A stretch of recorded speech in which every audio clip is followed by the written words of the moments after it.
오늘 저녁에 우리가 살펴볼 하나님 말씀은 신약성경 고린도후서 4장 1절로 6절입니다.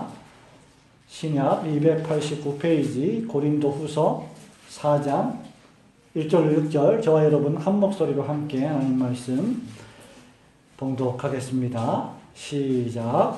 그러므로 우리가 이 직분을 받아 긍휼하심을 입은 대로 낙심하지 아니하고 이에 숨은 부끄러움의 일을 버리고 속임으로 행하지 아니하며 하나님의 말씀을 혼잡하게 하지 아니하고 오직 진리를 나타내므로 하나님 앞에서 각 사람의 양심에 대하여 스스로 추천하노라. 만일 우리의 복음이 가르였으면 망하는 자들에게 가르쳐진 것이라. 그 중에 이 세상의 신이 믿지 않은 자들의 마음을 혼미하게 하여 그리스도의 영광의 복음의 광채가 비치지 못하게 하니 그리스도는 하나님의 형상이니라. 우리는 우리를 전파하는 것이 아니라 오직 그리스도 예수의 주 되신 것과 또 예수를 위하여 우리가 너희의 종된 것을 전파하니라. 어두운 데에 빛이 비치라 말씀하셨던 그 하나님께서 예수 그리스도의 얼굴에 있는 하나님의 영광을 아는 빛을 우리 마음에 비추셨느니라. 아멘. 자, 새 언약의 일꾼에 대해서 설명했던 바울이 이제 오늘 본문의 말씀에서 그 일꾼이 하는 일의 특징을 설명하고 있습니다. 새 언약의 일꾼, 우리가 2주 전에 말씀을 살펴보았는데요. 이 새 언약의 일꾼이 이 일꾼의 정체성에 대한 것이라면 오늘 우리가 지금 읽었던 이 본문의 말씀은 이 일꾼이 하고 있는 직무, 일의 내용을 더욱 구체적으로 설명해 주고 있습니다. 바울은 1절에서 자기 자신이 이 직분을 받았다고 했습니다. 말하자면 새 언약의 일꾼된 직분을 받았다는 것이죠. 그리고 여러 고난 중에서 이 일꾼의 직분을 감당할 때 낙심하지 않는다라고 고백하고 있습니다. 그 이유를 밝히기를 바울은 1절에서 자신이 하나님의 긍휼하심을 입었기 때문이다라고 말합니다. 다시 말하면 하나님이 자신을 불쌍히 여기셔서 이 직분을 맡겨주셨다는 것이죠. 죄인 괴수 중에 죄인이었던 바울을 불러서 그의 죄를 용서하시고 그를 신자 되게 하시고 더 나아가 영광스러운 이 구원의 복음의 전달자가 되는 놀라운 일을 자신에게 맡기셨으니 그는 낙심할 이유가 하나도 없었던 것이죠. 하나님께서 그냥 자신을 내치셔도 되는데, 하나님이 자신을 그냥 지나치셔도 되는데, 하나님이 자신을 더 나아가서 심판하시고 지옥 불구덩이에 던지셔도 자기 자신은 아무런 할 말이 없는데 죄를 용서하여 주시고 구원하여 주시고 복음의 반포자로 설교자로 이방인의 선교사로 세워주시는 그 큰 은혜를 베푸셨기 때문에 낙심할 이유가 없다는 겁니다. 아니, 낙심할 필요가 전혀 없다는 겁니다.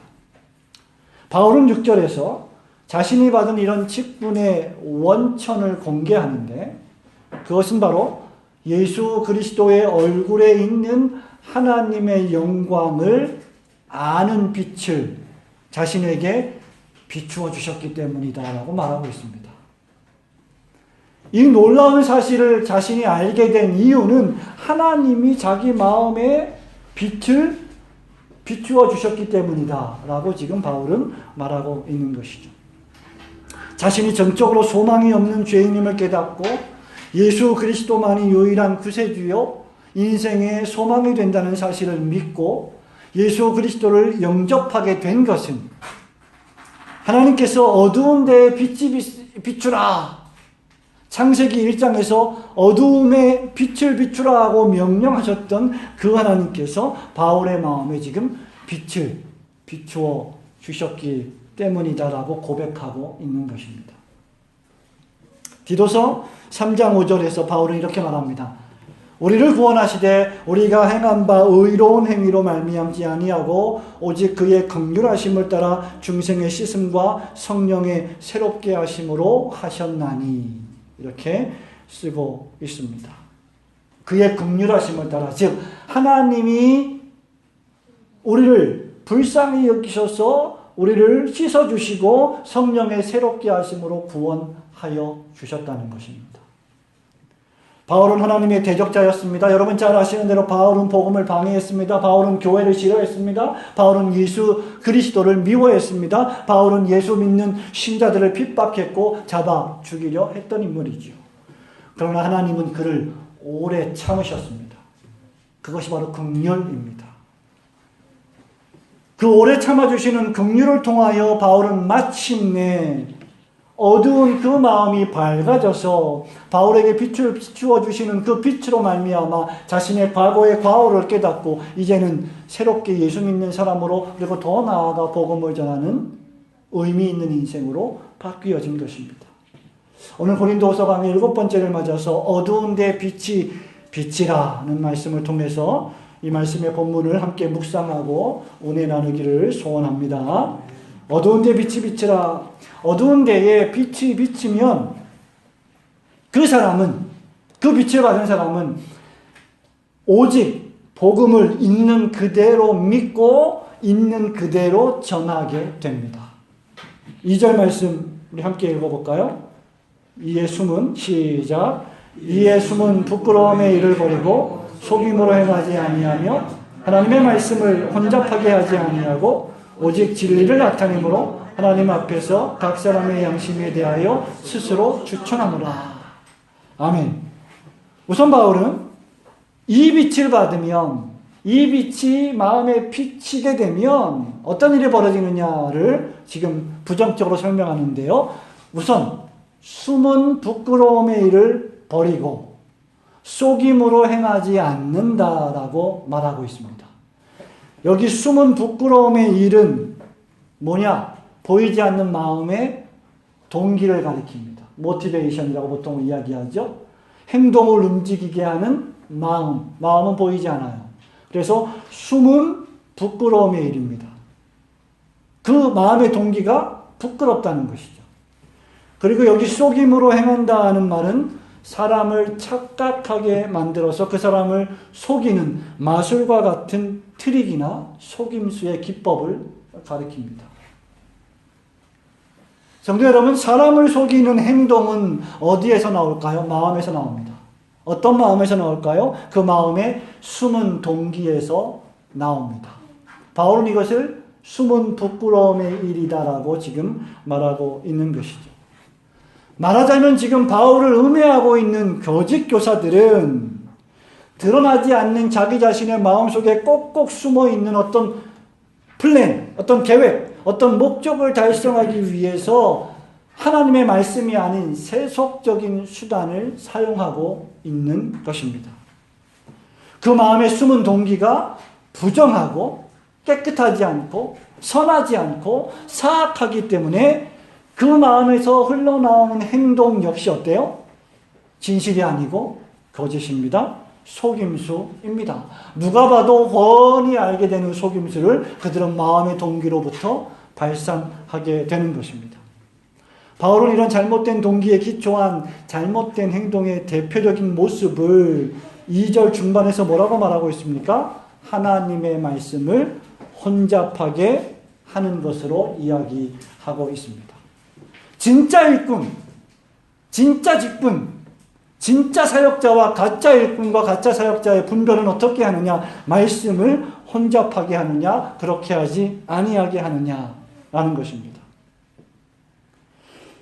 여기 말씀을 혼잡하게 한다라고 하는 이 말은 둘룬테스라고 하는 말입니다. 이 말은 아주 교묘하게 속인다는 뜻이고요. 앞서서 숨은 부끄러움의 일을 마음의 동기에서 내서 속임으로 행한다는 헬라어 파리우기아라고 하는 이 말은 그냥 그 말 그대로 속이는 것을 가리킵니다. 말씀을 혼잡하게 한다는 것은 그렇다면 무슨 말이냐? 우리가 이미 몇 주 전에 살펴본 바와 같이 와인에다가 술을 타서 와인을, 포도주를 희석시키는 것. 그래서 비싼 값으로 더 많이 받고 파는 것. 저울에 납을 달아서 무게를 속이는 것. 또는 그렇게 하는 행동을 가리킵니다. 말하자면 하나님의 말씀을 말씀 그 자체로 액면 그대로 정확하게 설명하고 전하지 아니하고 이런저런 것들을 또는 자기 생각을 또는 세속적인 생각을 세상의 가치관을 막 혼합해서 어떤 때는 빼고 어떤 때는 더해서 말씀을 전하는 것입니다. 하나님의 말씀인 성경을 가르치긴 가르치는데 성경을 말을 하긴 하는데 그 말의 내용이 그 말의 방법이 교묘한 속임수라는 것이죠. 그래서 그렇게 하면서 마음속에 있는 숨은 부끄러움의 동기들이 표현된다는 것입니다.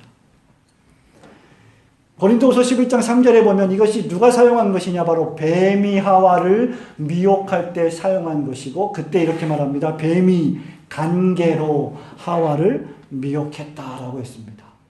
그때 사용된 간계 이것이 바로 속임으로 행한 그리고 말씀을 혼잡하게 하는 것과 동일한 의미입니다. 치밀한 계획이죠. 간계는 치밀한 계획이에요. 여러분 이런 것들이 소위 말씀을 전한다는 거짓 교사들이 하는 일입니다. 이 사람들이 이렇게 하는 이유가 무엇일까요? 자기의 말을 듣는 사람들의 즉 청중들의 또는 교회로 말하면 회중들의 교인들의 마음을 사로잡기 위해서입니다. 감정을 사로잡기 위해서입니다. 그리고 그 목적은 하나님의 구원의 복음의 전파, 진리의 전파에 있지 않고 자신을 전파하는 일에 있습니다. 그래서 진정한 설교자는 진정한 복음을 전하는 복음 전도자의 설교는 언제나 항상 예외 없이 그리스도 중심적입니다. 그리스도 예수가 전파됩니다. 그리스도 예수가 높아집니다. 그러나 거짓 교사들, 거짓 설교자들, 그들의 목적은 자신을 전파하고 자신의 입신양명을 위하여 종교와 신앙을 이용하는 사람들입니다. 사도 바울이 활동하고 사역했던 당시에 아주 많은 거짓 교사들이 이렇게 활동하면서 자신의 유익을 위하여 설교했다는 것입니다. 말하자면 신앙과 종교를 이 하나님의 말씀을 전하는 설교자의 사역을 입신양명과 생활의 수단으로 밥벌이의 수단으로 전락시켰다는 것이죠. 여러분 이것이 바로 마음이 어두워진 사람들이 행하는 죄입니다. 그러나 어두운 데에 빛이 비친 사람들, 즉 바울과 같은 진정한 설교자들은 어떻게 합니까? 진리의 말씀을 있는 그대로 전파합니다. 2절 하반절에 우리는 말씀을 혼잡하게 하지 아니하고 오직 진리를 나타내므로 라고 했습니다. 바울은 오직 진리의 말씀, 그리스도와 그의 십자가에 못 박히심 외에는 아무것도 알지 아니하기로 작정했던 인물입니다. 그 외의 모든 것들은 심지어 배설물로, 더러운 냄새가 나는 배설물로 여겼던 사람이었습니다. 여러분 이것이 진리를 나타냄입니다. 오직 한 분 독생자 주 예수 그리스도 그분을 전파하는 것으로 그리고 그분을 듣는 것만으로 충분한 것 말입니다. 그래서 바울은 5절에서도 보세요. 뭐라고 말합니까? 진정한 교사, 진정한 설교자, 진정한 목사는 어떤 사람입니까?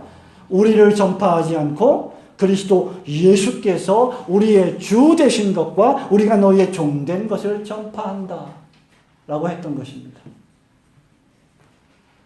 어떤 사람이 설교를 하면 어떤 사람이 가르치면 이런 반응들이 나타날 수가 있습니다. 우와 대단한데? 저 목사님 대단한데? 저 선생님 정말 멋있는데? 정말 대단한데? 저렇게 설교하는 것을 내가 어디서 들어본 적이 없는데? 라고 이야기하면서 설교자는 높아지는데 그리스도는 보이지 않는 경우가 종종 있습니다. 그것이 바로 정확하게 고린도 교회 교인들이 실수했던 지점입니다. 나는 바울파, 나는 아볼로파, 나는 게바파, 나는 그리스도파라고 주장했던 것들이죠. 그리스도가 아닌 사람을 내세우고 그리스도가 아닌 인물을 내세우는 그들의 연약과 실수였습니다. 그러나 바울은 오직 주님이, 오직 그리스도 예수가 너희의 주된 것, 우리의 주된 것을 전파한다 라고 했습니다. 여러분 주된 것이 무엇입니까? 그리스도 예수가 우리의 주라는 것이 무슨 말입니까? 노골적으로 말하면 우리가 지금 믿고 있는 예수 그리스도께서 나의 전 인생의, 전 우주와 역사의 주관자가 되시고 주인이 되신다는 뜻입니다. 그리고 우리 모두는 그리스도 그분의 종이 된다, 노예가 된다는 뜻이지요. 그리고 여기 바울이 너희의 종이 되었다는 이 말은 바로 고린도 교회 교인들에게 복음의 진리를 신실하고 충성스럽게 전달하는 그리스도께서 임명하신 전달자, 메신저, 주의 사자임을 가리키고 있는 말입니다. 바울이 이 일을 기쁨으로 하는 것은, 고난 중에도 즐거움으로 하는 것은 누구를 위하기 때문입니까? 5절에서 주 예수를 위하여 하기 때문입니다. 주를 섬기고 주의 교회를 건설해가고 하나님의 영광을 위하여 살아가고 성도들을 돌보며 살아가는 이 일이 고되고 힘들고 어렵다 할지라도 기쁨으로 감당하는 것은 주 예수를 위하기 때문이죠. 그래서 바울은 거짓 교사들처럼 자신을 전파하지 않습니다. 자신을 전파하기에 아주 유리한 위치에 있던 인물이 누굽니까? 바울이었어요. 바울이 얼마나 자기 자랑이 많은 사람입니까? 바울을 생각해 보세요. 교육도시 다소, 그 당시에 가장 위대한 교육도시 다소에서 교육을 받았습니다. 최고의 학문, 최고의 선생 가말리엘에게서 그는 배웠습니다. 율법에 의로는 흠이 없었죠? 히브리인 중에 히브리인이었죠? 유대인 중에 유대인이었죠? 더더군다나 바울은 그 당시에 어디든지 다 통과할 수 있는 로마의 시민권까지 가지고 있던 사람이었습니다.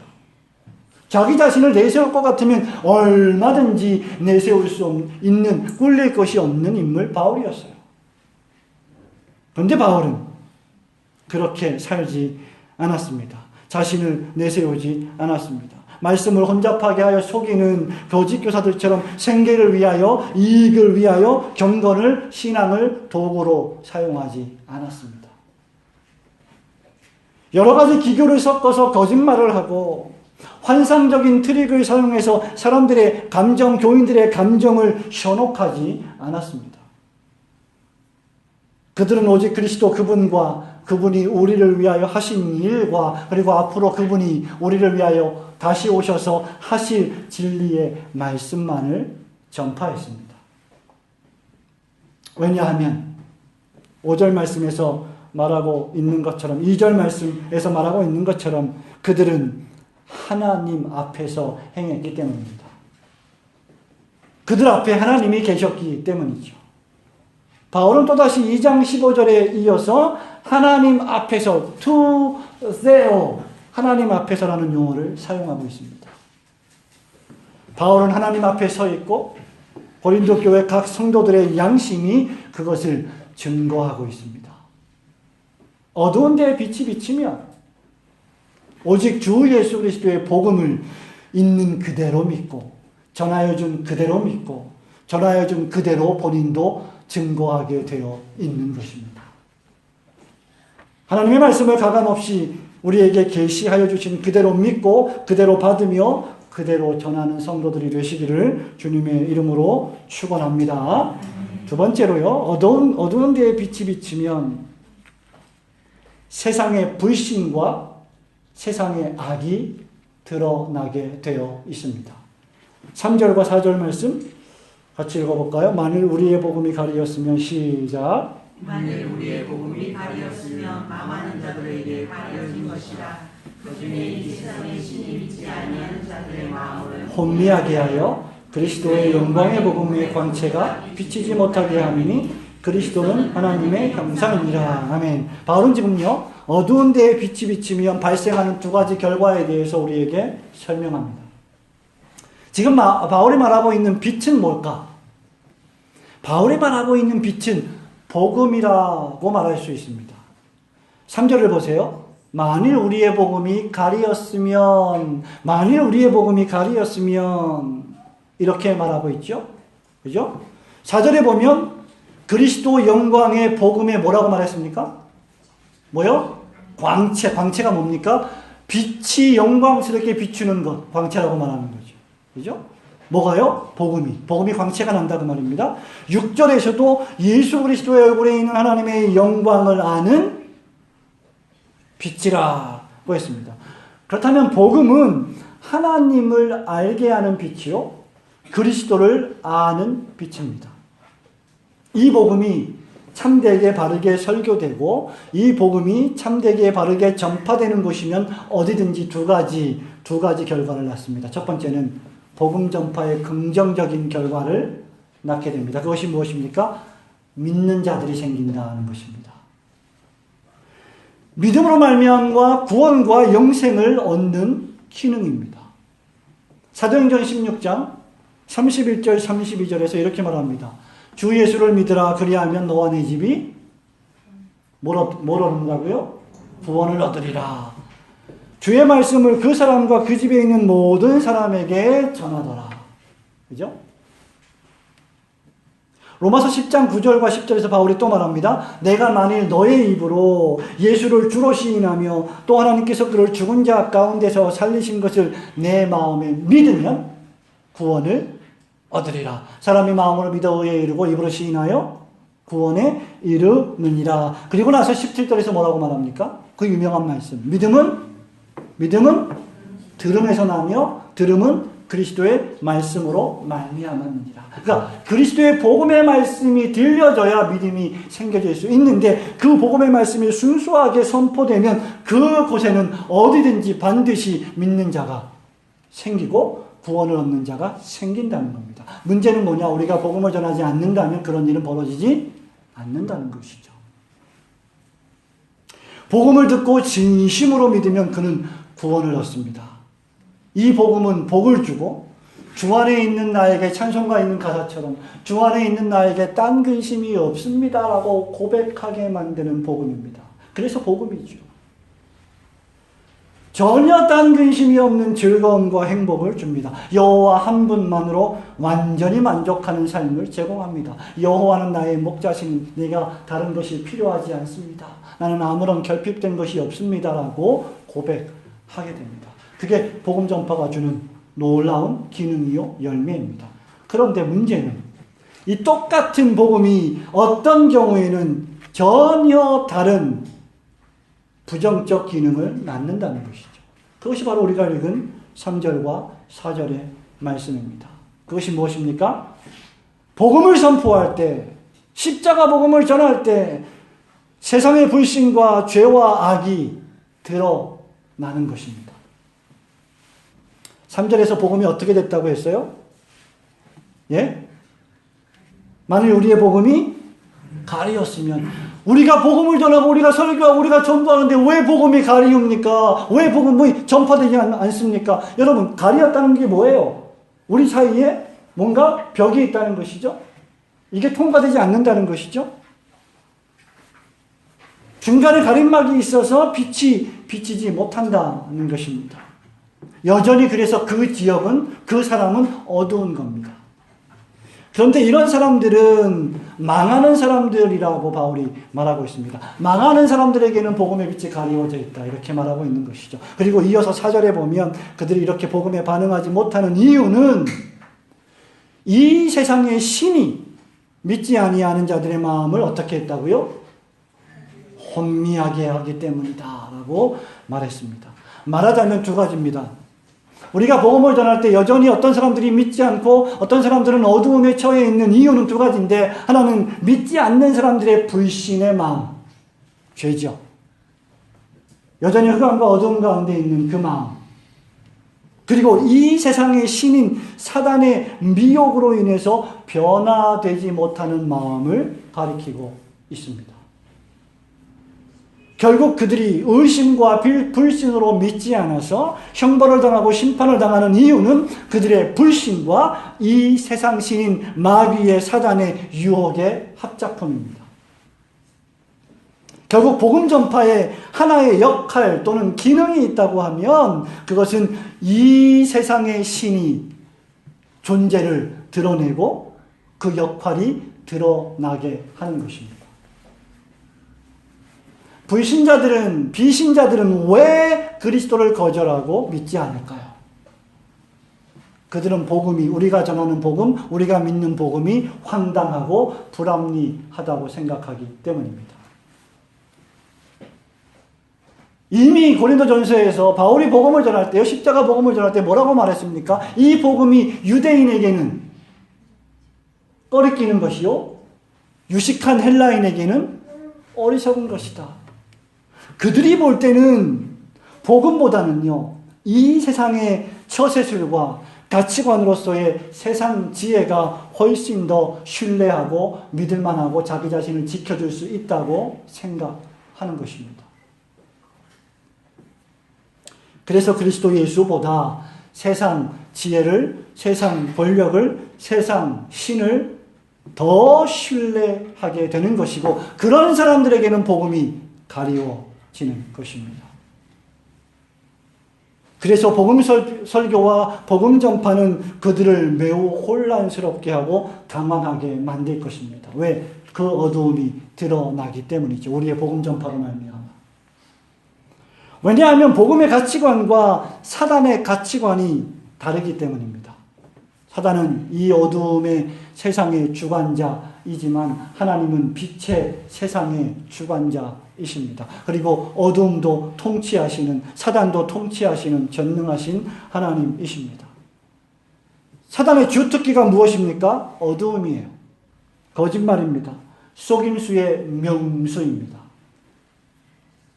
그러나 그리스도 예수의 복음은 빛이며 진리이며 진실이기 때문입니다. 그래서 복음이 평생 자기 자신이 살아온 삶의 가치관과 다르기 때문에 복음을 쉽게 받아들이지 못하는 거예요. 복음을 믿으려면 예수 없이 살아온 지난 삶을 회개하고 돌이켜야 하는데 그것이 싫은 겁니다.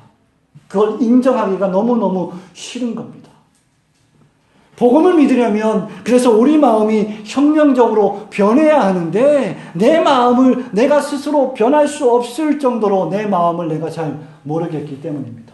이것도 옳은 것 같고 이제는 저것도 옳은 것 같고 다 옳은 것 같아요.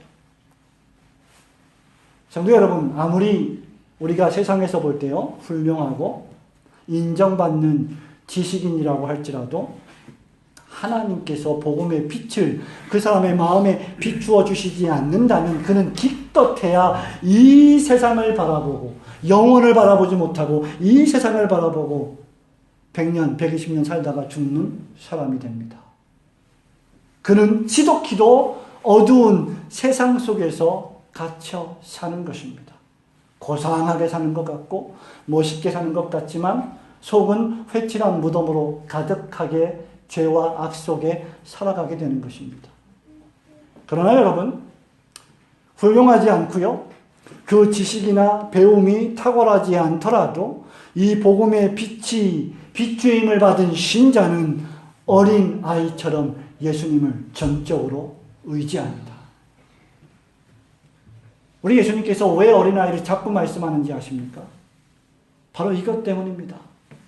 어린아이의 마음이야말로 예수 그리스도의 십자가 복음의 빛이 비춰진 사람의 대표적인 특징을 나타내고 있기 때문이죠. 그래서 우리에게 하나님의 긍휼과 은혜가 필요한 것입니다. 하나님께서 내 눈을 열어주시고 그 빛을 내 마음과 지성과 감정에 비추어 관통하여 주시는 은혜와 긍휼을 베풀어 주시지 않는다면 나는 결코 절대로 하나님 앞에 나오지 않을 사람이었습니다. 사도 바울이 그 증거가 아닙니까? 바울을 보세요. 그는 한때 그리스도인을 잡아 죽이려고 다메섹 도상으로 걸어가던 사람이었고 주님이 그를 눈을 멀게 했던 인물이었습니다. 그리고 결국 그는 주님을 만났습니다. 만일 주님께서 그의 눈을 멀어서 진짜 세상을 보게 하시지 않았다면 바울 역시 자기 혼자 지 잘난 줄 알고 세상을 교만하게 살다가 갔을 것이고 지옥에서 영원히 고통을 당했을 것입니다. 세상과 이 세상의 신인 마귀는 끊임없이 믿지 않는 자들의 마음을 이렇게 혼미하게 할 것입니다. 창세기 3장에 아담과 하와를 유혹한 뱀의 유혹의 말이 어떠했는지 여러분 기억하십니까? 하나님이 무슨 말씀을 하셨습니까? 선악을 알게 하는 나무의 실과를 먹지 말라. 먹는 날에는 정령 죽으리라고 했는데 이 뱀은 사단이 조종했던 이 뱀은 뭐라고 말했어요? 하나님이 정령 정말 진짜 그렇게 말씀하시더냐? 아니야. 그렇게 말씀하시지 않았을 거야. 정령 죽지는 않았을 거야. 똑같은 성경을 말하고 있고 똑같은 하나님 말씀을 말하고 있는데 그것을 왜곡하고 오용하고 남용해서 미혹하게 한다는 것이죠. 심지어 그들의 미혹은 대단히 그럴듯하고 대단히 경건해 보이고 대단히 고상해 보이고 대단히 멋있어 보입니다. 성도 여러분, 고린도후서를 우리가 살펴보고 있는데요. 11장을 펼쳐보실까요?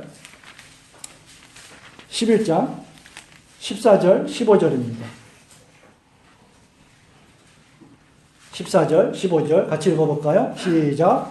이것은 이상한 일이 아니라 사탄도 자기를 광명의 천사로 가장하나니 그러므로 사탄의 일꾼들도 자기를 의의 일꾼으로 가장하는 것이 또한 대단한 일이 아니니라. 그들의 마지막은 그 행위대로 되리라.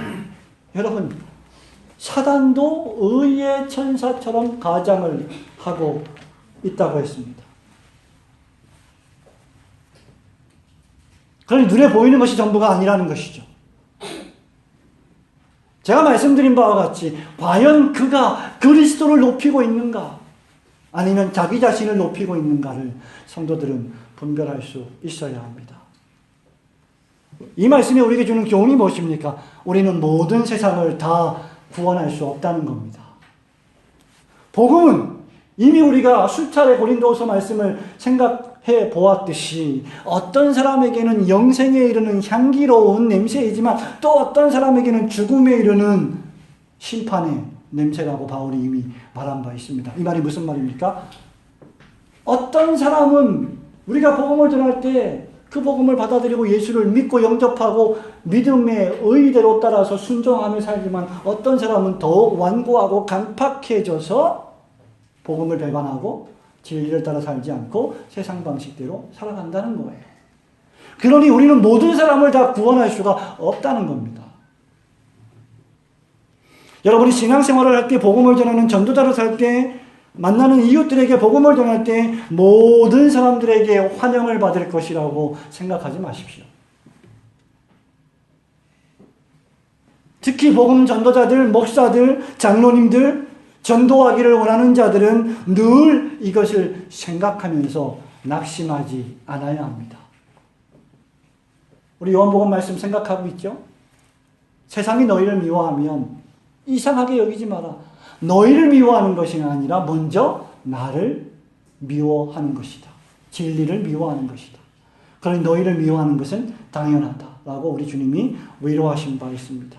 우리는 최선을 다해서 복음을 전하고 우리는 최선을 다해서 권면하지만 그가 듣지 않고 회개하지 않고 예수 그리스도를 구주로 믿지 않는다면 그것은 그에게 복음이 가려졌기 때문입니다. 그렇다면 우리는 복음이 가려지지 않은 사람들이 누군지 모르지만 또 다른 사람들에게 복음을 전하면 되는 것입니다. 진정한 하나님의 자녀는 이 세상과 이 세상의 신으로부터 하나님의 보호를 받습니다. 그들은 하나님의 형상이신 그리스도를 믿기 때문입니다. 복음 전파가 어떤 이들에게는 망하는 것이지만 그 복음을 믿고 순종하는 여러분들에게는 하나님의 능력이요 하나님의 지혜가 된 것을 굳게 믿으시고 복음을 위하여 살아가시는 성도들 되시기를 축원합니다. 세 번째 마지막으로 우리가 살펴볼 교훈은 이것입니다. 어두운 데에 빛이 비치면 무슨 일이 벌어지느냐? 여러분들이 그리스도를 통하여 하나님의 영광의 빛을 더욱 깊이 경험하게 됩니다. 자, 우리 6절 말씀, 마지막 절 말씀이죠. 한번 읽어보겠습니다. 시작. 어두운 데에 빛이 비치라 말씀하셨던 그 하나님께서 예수 그리스도의 얼굴에 있는 하나님의 영광을 아는 빛을 우리 마음에 비추셨느니라. 아멘. 바울이 이제 6절로 이 모든 말씀을 정리하면서 결론을 맺고 있습니다. 그것은 우리의 마음에 이런 구원의 빛, 이런 진리의 빛, 이런 영생의 빛을 비추어 주신 분이 누구시냐라고 할 때 그분은 천지 만물을 말씀 한마디로 창조하신 전능하신 하나님이시라는 것입니다.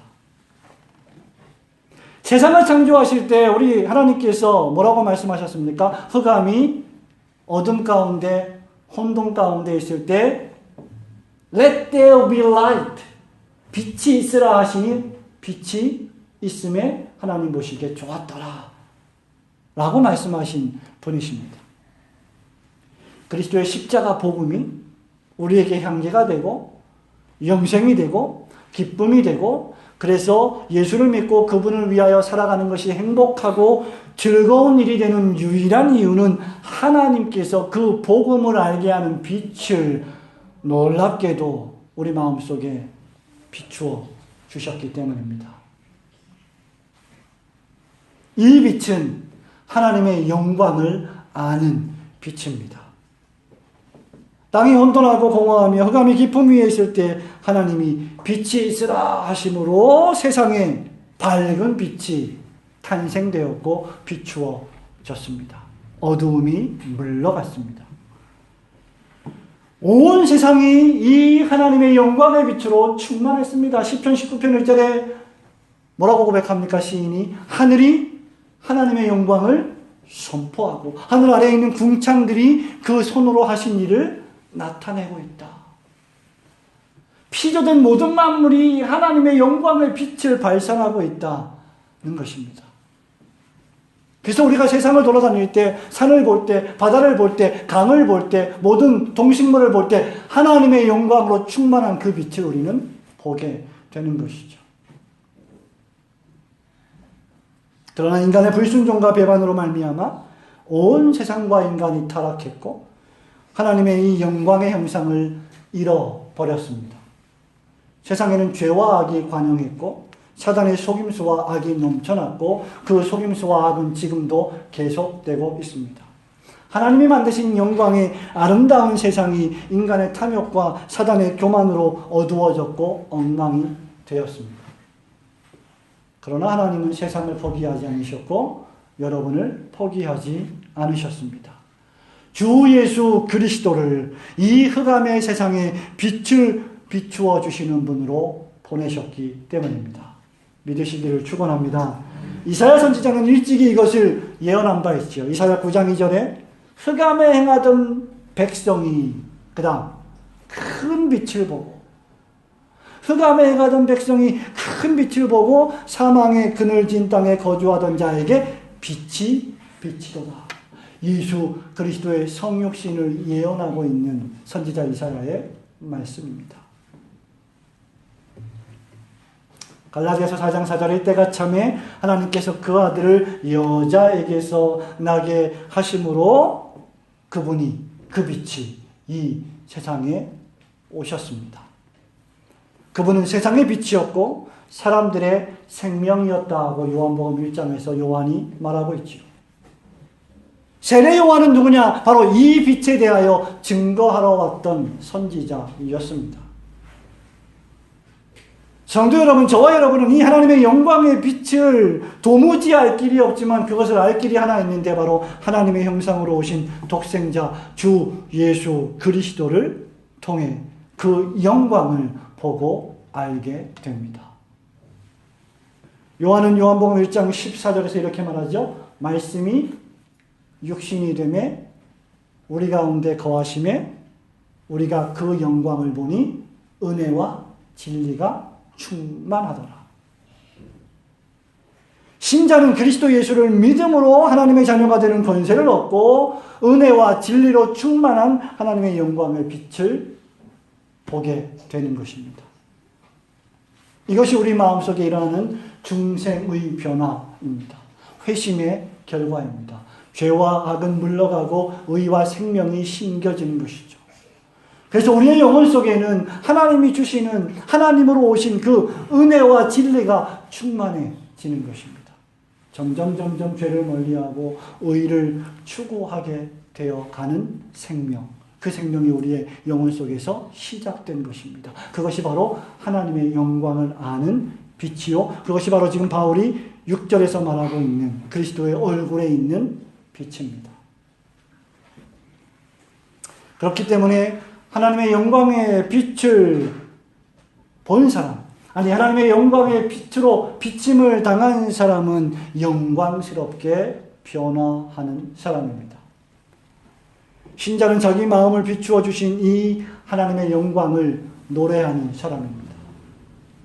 우리가 예배를 시작할 때 묵상 기도할 때 로마서 11장 33절부터 36절을 묵상했는데요. 이것을 가리켜서 우리는 닥사워지, 송영이라고 부릅니다. 사도 바울이 로마서 1장부터 11장에서 기독교의 구원의 근본 교리들을 아주 적나라하게 설명하면서 이제 그 설명을 멈추고 그 설교를 멈추고 그 가르침을 멈추고 그 깊이 있는 진리의 말씀의 선포를 멈추고 노래를 부르기 시작하는 것이죠. 깊도다 하나님의 지혜와 지식에 부요하며 그의 판단은 측량할 수가 없다. 그의 길은 찾을 수가 없다. 누가 그의 선생이 되어서 그를 가르치겠느냐? 누가 그에게 구워주어서 되갚음을 받겠느냐? 영광이 주에게서 나오고 주로 말미암고 주에게로 돌아갑니다. 영광이 그에게 세세에 있으리로다. 아멘. 이렇게 끝나는 거예요. 이게 뭐예요? 노래입니다. 중생받은 신자는 그래서 송영의 노래를 부르는 사람입니다. 신자는 이런 방식으로 하나님의 영광이 됩니다. 그래서 모든 영광을 하나님께 돌리는 자가 되고 정확히 이것이 하나님이 우리를 지으신 목적입니다. 성부와 성자와 성령 삼위일체 하나님의 영광을 찬미하게 하시려는 목적. 그 안에서 즐거워하고 기뻐하게 하시려는 목적. 그것이 바로 우리를 지으신 이유요. 그것이 바로 우리를 이 땅에 두신 목적입니다.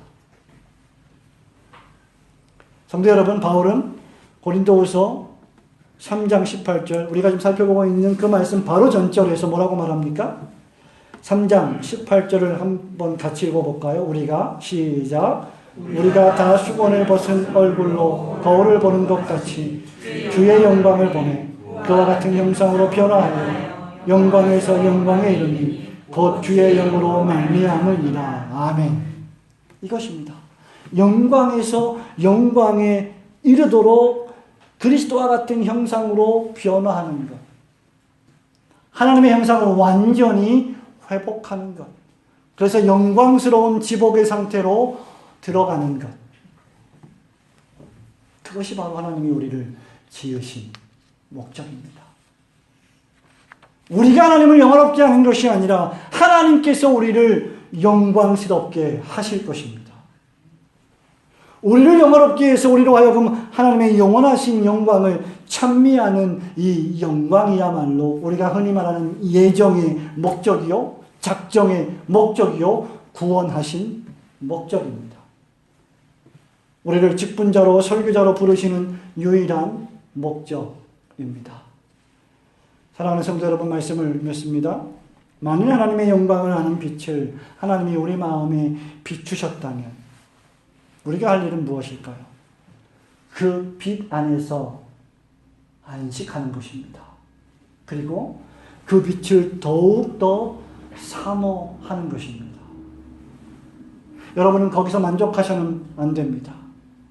하나님께 계속해서 우리의 마음을 비추어 달라고 우리는 기도해야 합니다. 어두운 데에 빛이 빛이라고 하신 하나님께서 예수 그리스도의 얼굴에 있는 하나님의 영광을 아는 빛을 우리 마음에 비추어 주셨는데 이제 그 빛 안에서 더욱 우리의 지성의 이해가 밝아져야 합니다. 우리의 감정이 더욱 따뜻해져야 합니다. 우리의 의지가 더욱 적극적이고 선해져야 합니다. 갈라디아서 5장에 있는 성령의 열매를 맺을 만큼 더 뜨겁게 변화해야 하는 것이 바로 신자의 삶의 모습입니다. 이것이 바로 바울의 기도였어요. 우리 자식 좋은 대학 가게 해주세요.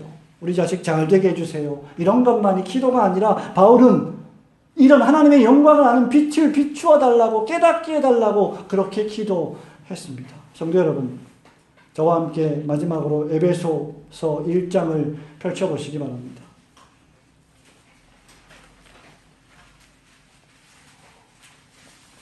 에베소서 1장 17절, 18절, 19절 말씀을 천천히 함께 읽어볼까요? 우리 주 예수 그리스도의 하나님, 에베소서 1장 17절부터 19절 시작.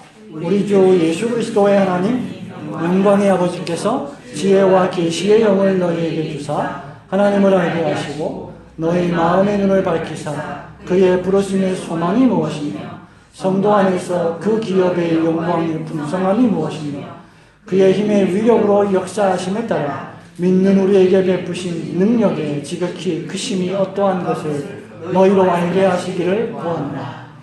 이것이 바로 바울의 기도였습니다. 바울은 여기서 에베소 교인들을 위하여 지혜와 계시의 영을 주셔서 하나님을 더욱 더 많이 잘 깊이 알게 되기를 기도하고 있고, 마음의 눈을 밝혀주셔서 그 능력으로 역사하는 힘이 무엇인지를 알게 하시기를 기도하고 있습니다. 오직 마음의 눈이 밝아진 사람만이 자신이 왜 사는지, 지금 어디로 가고 있는지, 그래서 지금 이 순간 내가 무엇을 해야 할지를 아는 사람들이기 때문입니다. 여러분의 마음에 하나님의 영광을 아는 빛을 더욱 강하게 비추어 주시기를, 그래서 남아있는 인생을 젊든지 나이가 들었든지 얼마나 남았든지 관계없이 하나님의 영광을 위하여 살게 되시기를 우리 주님의 거룩하신 이름으로 축원합니다. 아멘.